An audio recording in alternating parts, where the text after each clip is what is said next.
श्री गुरु ब्रह्मा महिमालेक शरण। श्री गुरु ब्रह्मा महिमालेक शरण। श्री गुरु ब्रह्मा महिमालेक शरण। गुरु कृपा यूट्यूब चैनल तरफरु आपण मानकु स्वागत जनाई आरंभ करने को जाउछि मासिक राशिफल। एही राशिफल आरंभ करने पूर्वरु आपण मानकु मोर विशेष अनुरोध, जेउ माने प्रथम करी आमर एही चैनल को आसीछंती से माने गोटिए सब्सक्राइब करंतु ओ पाखरे आसुथिबा बेल आइकन को दबाई दियंतु, जहा द्वारा कि आमर जेउ समय रे वीडियो अपलोड हेबो सर्वप्रथमे आपणक पाखरे पहुंची पारिबो।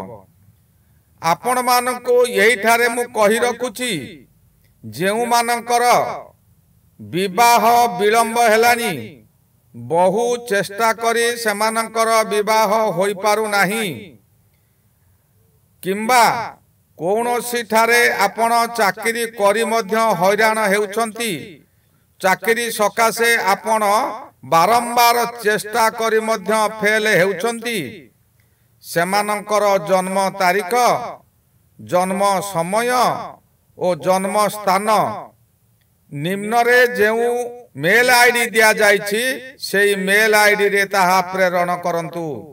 आम्बे ताहा गणना करी आपण मानको जणाई देबो। आसंतु एबे जानिबा 2025 मसिया नवेम्बर मासरे मेष राशि मासिक राशिफल। मेष राशि सकाशे रवि महाग्रह मास आरंभरू सप्तम रे भ्रमण करुछंती।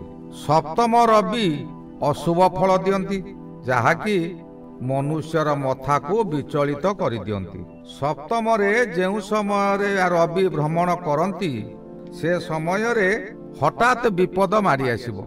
आपण किछि जानि नथिबे, किछि सुनि नथिबे, अचानक कोनोसी ठारू दुख खबर पाइबे किंबा विपद मारी आसीबो। पूर्वरु आपणकर जेउ रोग मान थिला ताहा यही समय रे आपणक शरीर रे आग्रास करिवो। आपण दुर्बल होई जिवे, मथा भाराक्रांत होई जिवो। एते कष्ट रे थाई मध्य परिवार सकाशे आपण बहुत चिंता करिवे। परिवार रे प्राय रोग सकाशे आपण अधिक खर्च करबा को बाध्य हेबे। खर्च उपरे खर्च आसी पड़िवो। आपण करज करबा को बाध्य हेबे। आपण पूर्वरु जेउ कार्य सुचारू रूपे आपण तुलाई पारुतिले, हठात से कार्य आपणकर बंद हो जाय पारे किंबा आपणक हाथरू चली जाय पारे। जेउ माने व्यवसाय करुतिले सेमानकर व्यवसाय एही समय रे मांदा रहिबो। आपणकर दैनंदिन ग्राहक आपणक ठारू छाड़ी अन्य दुकान को चली जिबे। बहु कष्ट करी आपण एही समय रे व्यापार को उन्नति करबा सकाशे विदेश को मध्य यात्रा करि पारंती, किंतु जेउठा को जातु सेठारे आपण अपदस्थ ही अपदस्थ हेबे। दुख परे दुख मारी आसीबो। खाद्य जनित पेट रोग मध्य एही समय होई पारे। परिवार और सांग साथी माने आपण को अजथारे दोषारोप करिवे। एही रवि महाग्रह मासर 16 तारिख ठारू अष्टम को जिबे। अष्टम रे जेउ समय रे रवि भ्रमण करुथांती से समय रे अत्यधिक अशुभ फल मिले। आपण जेते चेष्टा कले मध्य, आपण जेते भल कथा कहिले मध्य आपण को केही हेले भल पाइबे नाही। आपणकर कथा को भूल बुझिबे, आपणकर मुंड विचलित करदेबे। आपण पागल प्राय हो जिबे। दुख परे दुख आसीबो, जहा द्वारा निजे कोन करिवे बोली आपण स्थिर करि पारिबे नाही। सर्वदा अन्यमनस्क हेबे। रात्रि रे निद्रा हेबो नाही। रात्रि अनिद्रा हेबा कारणरू दिवस रे रास्ता रे जिबा समय रे अन्यमनस्क होई जिबे और आपण करूथिबे गोटे काम, भाबुथिबे आउ 2-4टा काम, जा द्वारा कि रास्ता दुर्घटना मध्य हो जाई पारे। एई रवि बिछा राशि रे रही मेष राशि को अष्टम। बिछा राशि हेउची काल पुरुषर लिंग चक्र।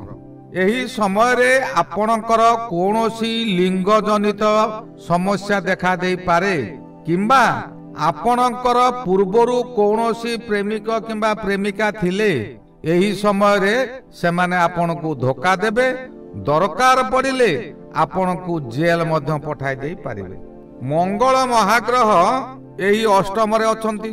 ଅଷ୍ଟମ ମଙ୍ଗଳ ମଧ୍ୟ ଅତି ଅଶୁଭ ଫଳ ଦେବେ। ସାବଧାନ ନ ରହିଲେ ବିପଦରେ ପଡ଼ିବା ସ୍ୱାଭାବିକ।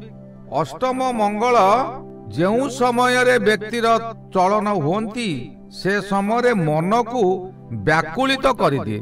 କଣ କରିବି ଏଇ କଥା ସବୁବେଳେ ଭାବି ହେବେ। ବିଭିନ୍ନ ଦିଗରୁ ବିଭିନ୍ନ ସମସ୍ୟା ମାନ ମୁଣ୍ଡ ଟେକିବ।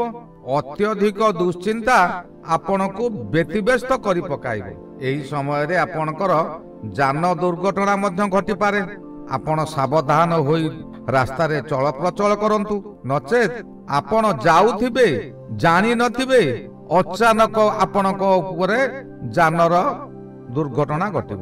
ଆପଣ ଏହି ସମୟରେ କୌଣସି ସ୍ଥାନରେ ରକ୍ତଦାନ କରିଦିଅନ୍ତୁ, ଯାହାଦ୍ୱାରା କି ଆପଣଙ୍କର ଆଉ ରକ୍ତପାତ ଯୋଗ କଟିଯିବ। ଅର୍ଥାତ୍ ରକ୍ତଦାନ ମଧ୍ୟ ଏକ ପ୍ରକାର ରକ୍ତପାତ।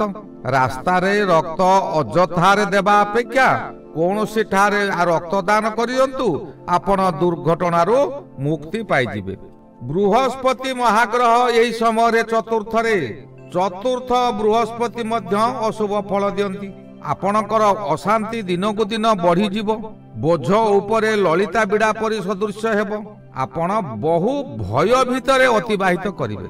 କୌଣସି ଠାରୁ ମୃତ୍ୟୁ ସମ୍ବାଦ ପାଇବେ ଅଥବା ଅଧିକ ଦୁଃଖ ସମ୍ବାଦ ପାଇ ଆପଣ ଦୁଃଖିତ ହେବେ।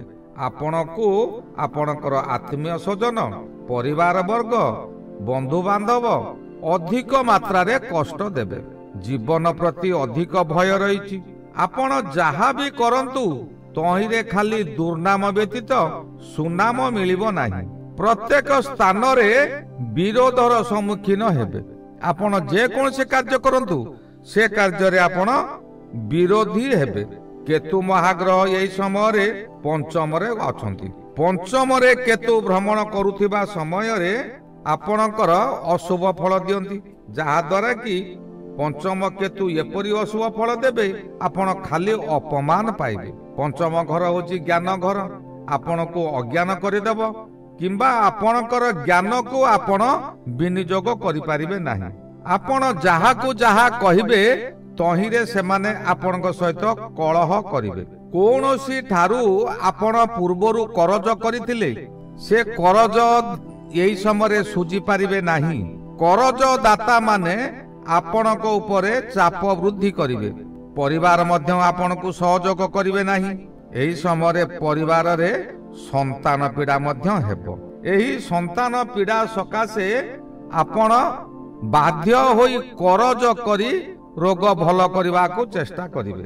ଆପଣଙ୍କର ଖାଦ୍ୟପେୟରେ ସଠିକ ସମୟ ରହିବ ନାହିଁ।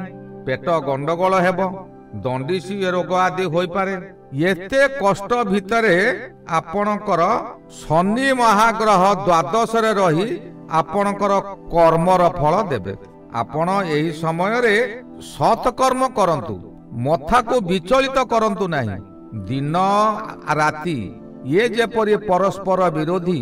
ଦିନକୁ ଉପଭୋଗ କରିବାକୁ ହେଲେ ରାତ୍ରିର ଅନ୍ଧକାର ଦରକାର। ରାତ୍ରିର ଅନ୍ଧକାର ନଥିଲେ ଦିନକୁ ଆମେ କେହି ଉପଭୋଗ କରିପାରିବା ନାହିଁ। ତେଣୁକରି ଦୁଃଖ ରହିବା ଭଲ। ଏହି ଦୁଃଖ ସମୟରେ ଆମର ପୂର୍ବରୁ କରିଥିବା କର୍ମ ଫଳର ସମସ୍ୟା ମାନ ମିଳେ। ଯେଉଁ ସମୟରେ ଦ୍ୱାଦଶରେ ଶନି ଗୋଚରରେ ଭ୍ରମଣ କରନ୍ତି ସେ ସମୟରେ ଶନି 7.5 ମଧ୍ୟ ଆରମ୍ଭ ହୁଏ। ଏହି ସମୟରେ ବହୁ ବ୍ୟୟ ହେବା ଅସମ୍ଭବ ନୁହେଁ। ହଠାତ୍ କେଉଁ ସ୍ଥାନରୁ ଦୁଃଖ ଖବର ପାଇ ଆପଣ ଭାଙ୍ଗି ପଡ଼ିବେ। ବିଭିନ୍ନ ସ୍ଥାନକୁ ଆପଣ ଯିବେ, ଅଯଥାରେ ବହୁ ଅର୍ଥ ହାନି କରିବେ, ବହୁ ପରିଶ୍ରମ କରିବେ, କିନ୍ତୁ ଆପଣଙ୍କ ବ୍ୟବସାୟରେ ଲାଭ ପରିବର୍ତ୍ତେ ହାନି ହେବ। ଆପଣଙ୍କୁ ଖାଲି ଦୁଃଖ ହିଁ ଦୁଃଖ ମିଳିବ। ଏହି ସମୟରେ ଆପଣଙ୍କର ଆସବାବ ପତ୍ର ଚୋରି କିମ୍ବା ଡକାୟତ ହୋଇପାରେ। ଆପଣ ସତର୍କ ରୁହନ୍ତୁ। ଶତ୍ରୁମାନେ ଆପଣଙ୍କୁ ପୀଡ଼ା ଦେବେ। ଆପଣଙ୍କ ଦୁଃଖ କଷ୍ଟରେ ଆପଣଙ୍କର ପତ୍ନୀ ମଧ୍ୟ ସାମିଲ ହୋଇ ପୀଡ଼ା ଭୋଗିବେ। ଦ୍ୱାଦଶ ଘର ଶଯ୍ୟା ଘର ହୋଇଥିବାରୁ ଏହି ସମୟରେ ଆପଣ ଯେଉଁଠାରେ ହେଉ ଯେଉଁ ପରିସ୍ଥିତିରେ ହେଉ ନିଦ୍ରାରେ ଶୟନ କରିବେ, କିନ୍ତୁ ଭଲ ନିଦ୍ରା ହେବ ନାହିଁ। ଅନିଦ୍ରା କାରଣରୁ ଆପଣଙ୍କର ହାଇ ବ୍ଲଡ ପ୍ରେସର ବାହାରିବ। ରାସ୍ତା ଦୁର୍ଘଟଣାକୁ ଏଡ଼ାଇ ଦେଇ ହେବ ନାହିଁ। ଏହି ଦ୍ୱାଦଶ ଶନି 7.5ର ପ୍ରଥମ ଚରଣ ହେଉଥିବାରୁ ଆପଣଙ୍କର ଜନ୍ମକୋଷ୍ଠୀରେ ଯଦି ଶନି ଶୁଭ ସ୍ଥିତିରେ ଥିବେ ତେବେ ସରଳ ପ୍ରତିକାର ମାନ କରନ୍ତୁ ଓ ଶନିଙ୍କ କୋପରୁ ମୁକ୍ତି ପାଆନ୍ତୁ। ରାହୁ ମହାଗ୍ରହ ଏହି ସମୟରେ ଏକାଦଶରେ ଭ୍ରମଣ କରୁଛନ୍ତି। ଏକାଦଶରେ ଯେଉଁ ସମୟରେ ରାହୁ ଭ୍ରମଣ କରନ୍ତି ସେ ସମୟରେ ଅନ୍ୟ ଗ୍ରହ ପୀଡ଼ାକୁ ପ୍ରାୟତଃ ରାହୁ ଲାଘବ କରନ୍ତି। ଆପଣ ଏତେ କଷ୍ଟରେ ଥାଇ ମଧ୍ୟ ଆପଣଙ୍କର ଅର୍ଥର ଅଭାବ ରହିବ ନାହିଁ। ଋଣ ହେଉ କିମ୍ବା ନିଜର ସଞ୍ଚିତ ଅର୍ଥ ହେଉ, ଆପଣଙ୍କର ଋଣର ଅଭାବ ରହିବ ନାହିଁ। ପ୍ରତ୍ୟେକ କାର୍ଯ୍ୟ ସମୟରେ ଆପଣଙ୍କୁ ଠିକ ସମୟରେ ଋଣ ମିଳିଯାଉଥିବ। ଏହି ସମୟରେ ଯେଉଁମାନଙ୍କର ବିବାହ ହୋଇନାହିଁ ସେମାନଙ୍କର ବିବାହ ପ୍ରସ୍ତାବ ଆସି ନୂତନ ବନ୍ଧୁ ସୃଷ୍ଟି ହେବେ। ପ୍ରତ୍ୟେକ ସ୍ଥାନରେ ଆପଣ କାର୍ଯ୍ୟରେ ସମ୍ମାନିତ ହେବେ। ଯାହା କରିବେ ତହିଁରେ କଷ୍ଟରେ ହେଉ ପଛେ ସାଫଲ୍ୟ ମଣ୍ଡିତ ହେବେ। ଏହି ସମୟରେ କେତୁ ମହାଗ୍ରହ ପଞ୍ଚମରେ ଥିବେ। ପଞ୍ଚମ କେତୁ ଅଶୁଭ ଫଳ ଦିଅନ୍ତି, କିନ୍ତୁ ଶୁକ୍ର ମହାଗ୍ରହ ଅଷ୍ଟମରେ ରହି ସେ ଶୁଭ ଫଳ ଦେବେ। ଶୁକ୍ର ଅଷ୍ଟମରେ ଭ୍ରମଣ କରୁଥିବା ସମୟରେ ଅନ୍ୟ ଗ୍ରହମାନେ ଅଷ୍ଟମରେ ଅଶୁଭ ଫଳ ଦେଉଥିବା ସ୍ଥଳେ କେବଳ ଶୁକ୍ର ଗ୍ରହ ହିଁ ଶୁଭ ଫଳ ଦିଅନ୍ତି। ଅଷ୍ଟମରେ ଯେଉଁ ସମୟରେ ଶୁକ୍ର ଭ୍ରମଣ କରୁଥାନ୍ତି ସେ ସମୟରେ ପ୍ରତ୍ୟେକ ଦିଗରୁ ସୁଖ ମିଳିବ। ଏହି ସୁଖ ଅନ୍ୟ ଗ୍ରହ ବାଧା ଦେଉଥିବାରୁ ଅଧିକ ସୁଖ ନ ମିଳିପାରେ, କିନ୍ତୁ କଷ୍ଟ ମିଳିବ ନାହିଁ। ଆକସ୍ମିକ ଭାବେ କୌଣସି ବ୍ୟକ୍ତି ଆପଣଙ୍କର ଉତ୍ତରାଧିକାରୀ ହୋଇ ଆପଣଙ୍କୁ ସମ୍ପତ୍ତି ପ୍ରାପ୍ତ କରିବ, ଆପଣଙ୍କୁ ଉତ୍ତରାଧିକାରୀ କରିଦେବ। ତେଣୁ ତାଙ୍କର ସମ୍ପତ୍ତି ଆପଣଙ୍କୁ ମିଳିବ। ବିଶେଷ କରି କୌଣସି ନାରୀ, ତାଙ୍କ ଦ୍ୱାରା ଆପଣ ବହୁ ଲାଭାନ୍ୱିତ ହେବେ। ଅର୍ଥ ରୋଜଗାର ହେବ, ଅର୍ଥ ସଞ୍ଚିତ ହେବ। ସାବଧାନ, ଅବାଟକୁ ଗୋଡ଼ ନ ଦେଇ ଶାନ୍ତ ଭାବରେ ସତ୍ ବାଟରେ ରହନ୍ତୁ। ସେ ଅର୍ଥ କାମରେ ଲାଗିବ। ଆପଣଙ୍କର ଧନ ଦିନକୁ ଦିନ ବୃଦ୍ଧି ହେବ। ଯଦି ଆପଣ ଅସତ ବାଟକୁ ଯିବେ ତେବେ ଆପଣ ନିଶ୍ଚିନ୍ତ ବିପଦରେ ପଡ଼ିବେ। ବୁଦ୍ଧି ଗ୍ରହ ହେଲା କିଏ? ବୁଧ। ବୁଧ ଏହି ସମୟରେ ଅଷ୍ଟମରେ ଭ୍ରମଣ କରୁଛନ୍ତି।